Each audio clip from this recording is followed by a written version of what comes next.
effect of redundancy. We have two ways for increasing the reliability of the system. One way is that increase the reliability of each component to increase the reliability of the overall system. Another way is to add the number of components. For example, if we have only one transformer that is used for a special plant, we can increase it by 2 or 3 to have the redundancy, and if we have any fault in each transformer, the other can cover the plant. We will see it in example 3.7. Consider a system consisting of 4 components. These components could be water pumps in a mechanical engineering problem, supporting structures in a civil engineering problem, generating station transformers in a power system problem, microprocessors in a control system problem, or heat exchangers in a chemical engineering problem. Therefore, although the problem is described in general terms, it can represent a wide variety of engineering applications. In this example, consider the components to be identical with a success probability of 0.9 and therefore a failure probability of 0.1. The states in which the components can exist and the number of combinations in each state can be expressed as we have 4 components. So, and the probability of success in 0.9, the probability of failure is 0.1. So S is 9/10 and F is 1/10, and we use the 4th row of the Pascal triangle. So we have the coefficients 1, 4, 6, 4, and 1. 1S4 plus 4S3F plus 6S2F2 plus 4SF3 plus F4. This expression is equivalent to the binomial expression S plus F to the power of 4. And binomial distribution can be applied to this type of problem, provided that all components are identical. If the components are not identical, the state expression shown above is still applicable, but the probability of residing in, for example, each of the 4S3F states will be different. I will show you in an example in the following. In this example, we have some system state. First, we consider that for our problem, all components should work for a sound system. So we have S4, 0.9 to the power of 4. This is the probability of a success for the whole of the system. But if we want to calculate one component failure, so the probability will be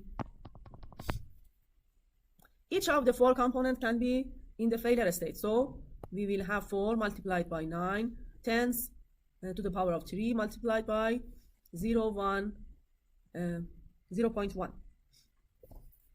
This is the probability of one component failure, and we can calculate it with the Pascal triangle coefficients for 2 component, 3 component failure, and all component failure. We have these probabilities. For all component failure, we have 1/10 to the power of 4, which is 0.0001. Consider the following 4 criteria for success. A, we say that all components are required for success. We don't have redundancy here. But here we have one of the components for redundancy. 3 components are required, and 1 component we add for redundancy. C, 2 components are required for success, and we add 2 components for redundancy. 1 component is required for success, and we have 3 components for redundancy. In the A, failure of only 1 component can cause system failure. For B, failure of 2 or more components cause system failure. For 3, failure of 3 or more components causes system failure. And D, failure of 4 components causes system failure. First, system is non-redundant. And D is fully redundant. And B and C are partially redundant. For A, the probability of success for the overall system is 0.6561, and probability of failure is the summation of these failure probabilities. 0.2916 plus 0.0486, 0.0036, 0.0001. We add all of them and calculate the probability of failure for the total system. Here we don't have redundancy, and every component failure is considered as system failure, and we add all of them for calculating the probability of failure of the total system. But in the next case, we say that failure of 2 or more components causes system failure. If we want to calculate this, how do you think?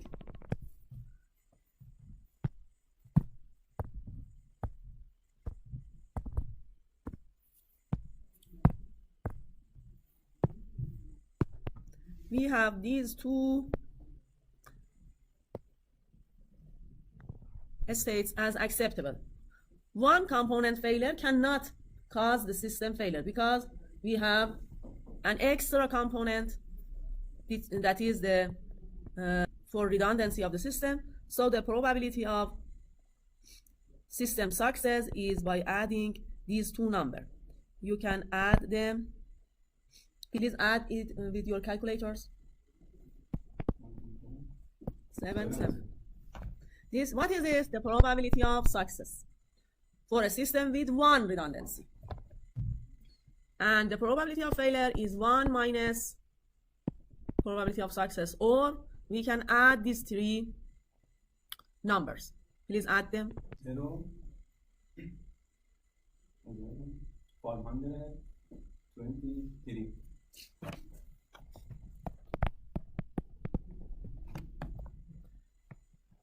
Calculate 1 minus this number. This is exactly the 1 minus 0.02523 is 9,477.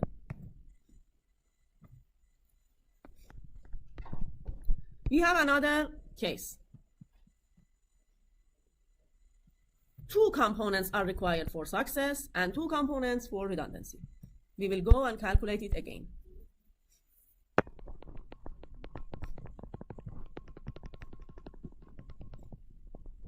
What will be the probability of success, do you think? All components working, 1 component fail, 2 component fail. But 3 component fail is failure. Yes, right?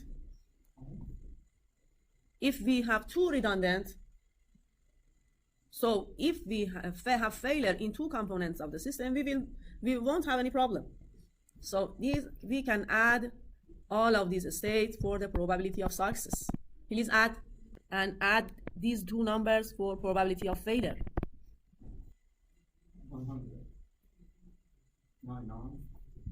9963. And P failure 1 minus 9963 is equal to 00037. Okay. Another case, and the last case, is 1 component is required for success, so we have 3 redundant components. In this case, only way of failure in the system is that all components fail. So the probability of success is 0.9999, and probability of failure is 0.0001. Okay, probability of success for a fully redundant system.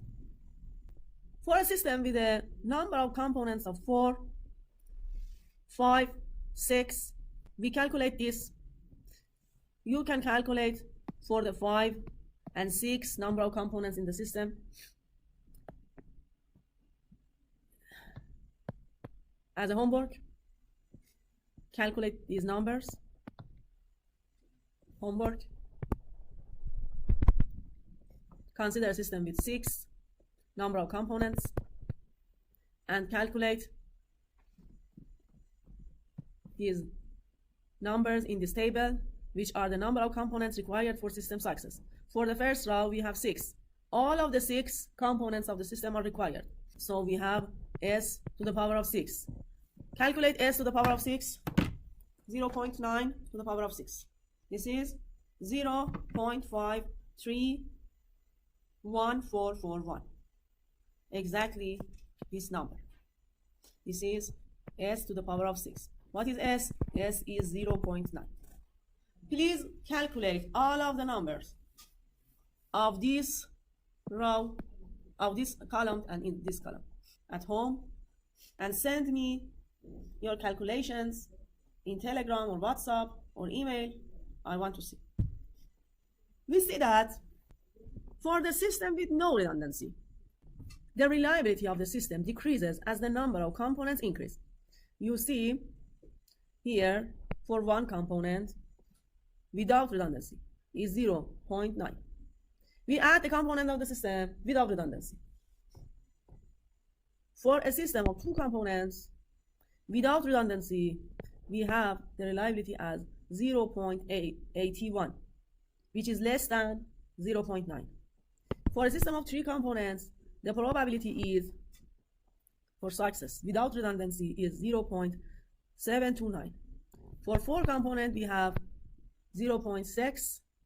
For 5 components, we have 0.5 and 59.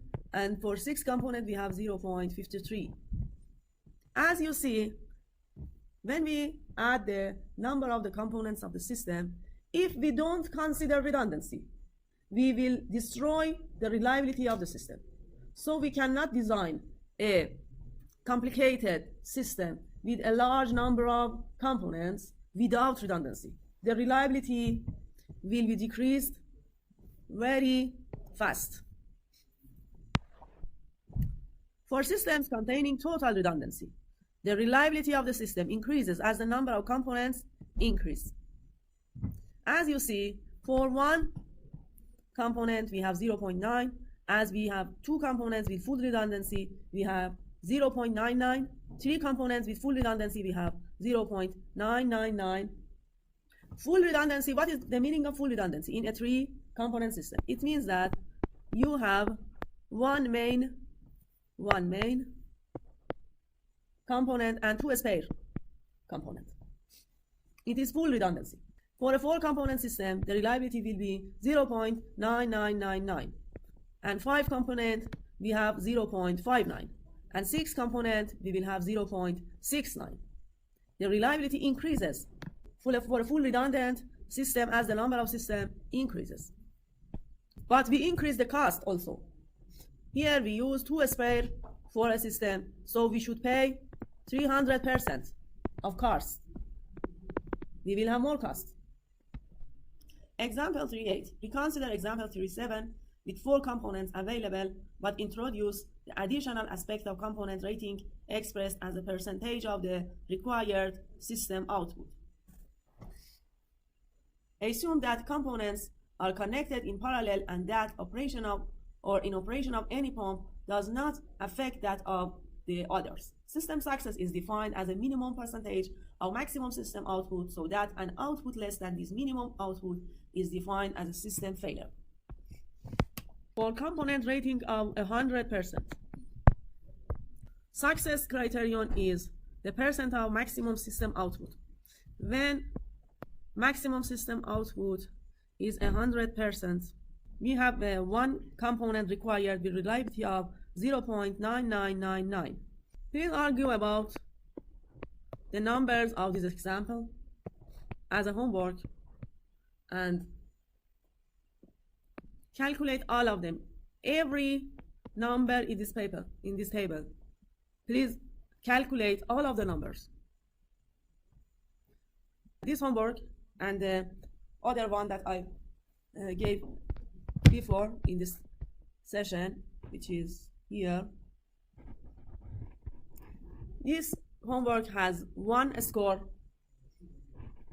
And this homework has 2 scores. Effect of partial output or derated states.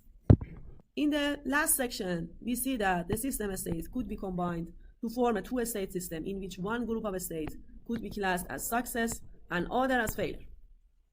In practice, some of the system states may not fall into either of these groups. For example, a process plant may be running at full capacity with no failures, 0 capacity because of total failure, or at some intermediary capacity because of partial system failure. I think that you encounter with this in your power plant in most cases.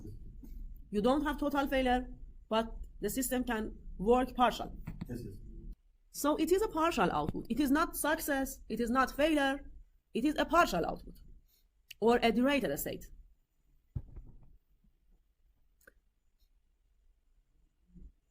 Example 3.9 shows the problems with derated state. A small generating plant is to be designed to satisfy a constant 10 megawatt load. 4 alternatives are being considered. 1, A, 1 10 megawatts, B, 2 10 megawatts, C, 3 5 megawatts, D, 4 3 and 1/3 megawatt units. This concept can be applied equally well to similar problems. For example, a 10 megawatt load is equivalent to the desired full output of a process plant or the water flow demand on a particular cooling system. The units considered are equivalent to the plant output capacities or the water pump ratings. The concept of this problem do not change, only the unitary system will be different. In this example, the first alternative has 0 redundancy, whereas the other 3 alternatives have a 1 unit reserve above the demand level of 10 megawatts. Assume that the probability of a unit failing is the same for all units and equal to 0.02. Probability of failure is the same for all units and equal to 2%. And we say unavailability of the unit. The availability is therefore is 98%. The capacity outage probability tables for each of the 4 alternatives are considered as shown in table 3.8. For the first case, 1 10 megawatt unit, we have 2 possible states. In the first state, we have 0 units out. So the available capacity is 10 and the outage is 0, and the probability is 0.98 because the availability of the system is 98%. Another state is 1 unit out, we have 10 capacity out and 0 capacity available, and the probability is 0.02. In the second state, we have 2 10 megawatt units. We will have 3 cases. 0 units out. So we will have 20 megawatt available, and the probability is 98 to the power of 2. And 1 outage, which means that 10 megawatts out and 10 megawatt available. So both of these states are acceptable for us because we have only 10 megawatt load. So we can add them. Please add 0.9604 plus 0.0392.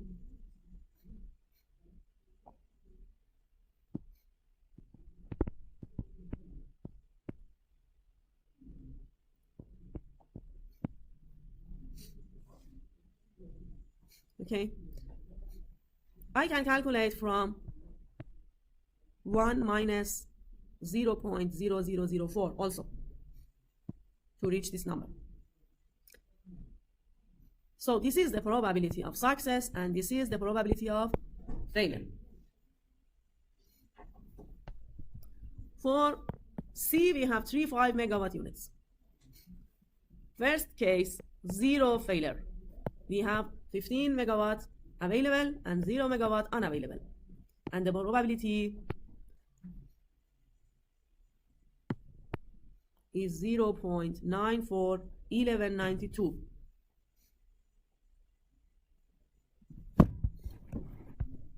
Please calculate this, how we can reach to this number.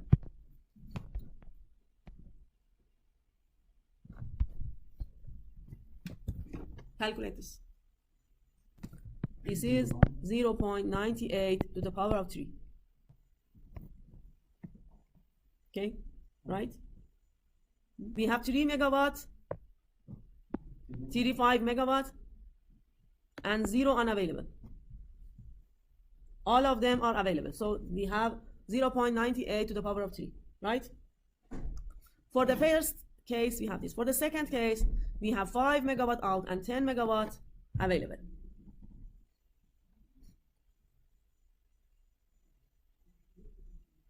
Please calculate this number.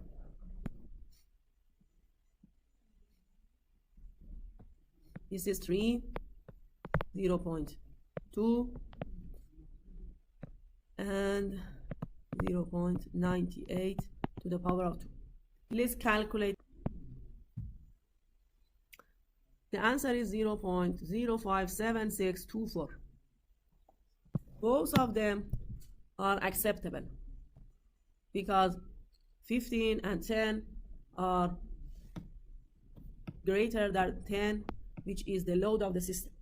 So we can add these two numbers for the probability of success for this system. Please add these two numbers. 9, 4, 11. 9, 2 plus 0, 0, 5, 7, 6, 2, 4. Please add. 9, 9, 8, 8, 1, 6, 1, 6. This is the probability of success for this system. And probability of failure, we can add these two numbers, or 1 minus this number. And the last one, we have 4, 3, 1/3 megawatt. First, we have 0 out and all of them available. So the probability will be 98 to the power of 4. What is this? How can calculate this? Please tell me. Mr. Faiq, tell me. What? How can calculate this number? 4. This number? Yes. 4 4. multiplied by 0.98 to 3. No. 0%, 0.2. Yes, 0.98. Yeah. 98 power 4. 1.3. Power 4. 3. No. Power 4. We have 4 components. 4 components. 4 components first. Yes, yes.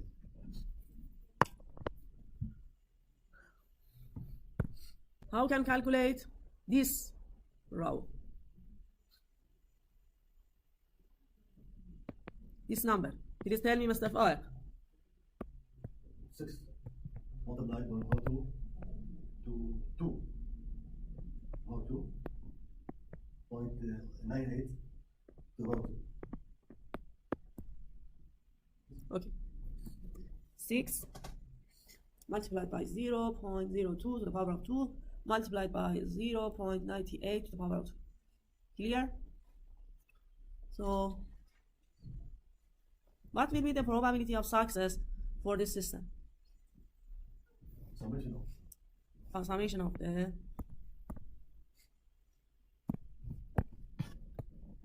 first and second row. But these two states are not success. What are these two states? Are partial failure. And this state is failure.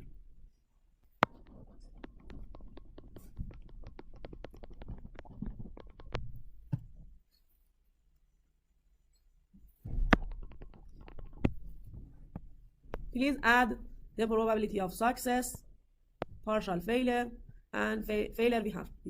Please add these two numbers. 9 7 6 6 7. 6 6 3 5 2. Okay. Partial failure. 0 0 2 3 3 5.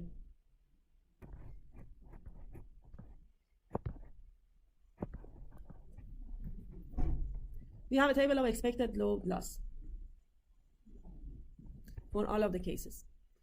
For one 10 megawatt unit, expected load loss is calculated by probability of failure multiplied by load loss. We can multiply them and it will be equal to 0.2 megawatt. For two 10 megawatt, we can calculate expected load loss by probability of failure multiplied by load loss will be 4 thousandths, 0.004 megawatt. And for 5 megawatt, probability of load loss will be expected load loss. We multiply both of them and add these two numbers. We will have 0.00596 megawatts. And for the last case, the expected load loss can be calculated by load loss multiplied by probability. And we will add this number for the total expected load loss in this case. Clear? Clear? Yes.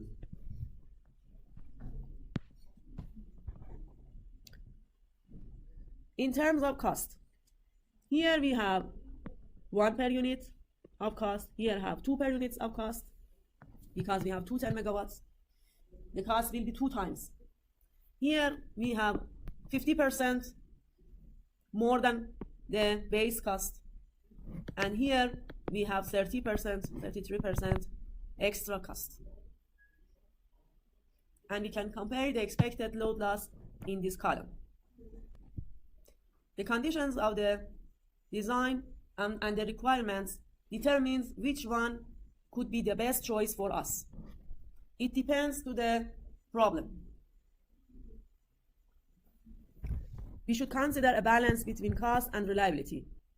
If we consider a year that is 8,760 hours, we can calculate the expected load curtailment hour per year. For the first system, we will have 175 hours outage. In the second, we will have only 3.5 hours outage. And for the third case, we will have 10 hours of outage. Please calculate this by multiplying 8,716. Calculate, multiply. So this is an index that's more focused on time, and this is an index that focuses on cost, and we should see which one is more important for us. In one problem, cost is more important. In one problem, time is more important. It depends to the requirements of the design.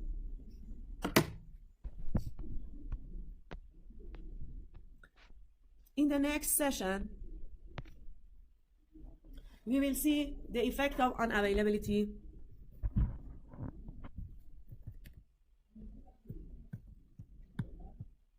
effect of one unit in reserve, non-identical capacities, non-identical unavailabilities, and this will be the end of chapter 3. Please see the problems at the end of the chapter. Any question? Thank you.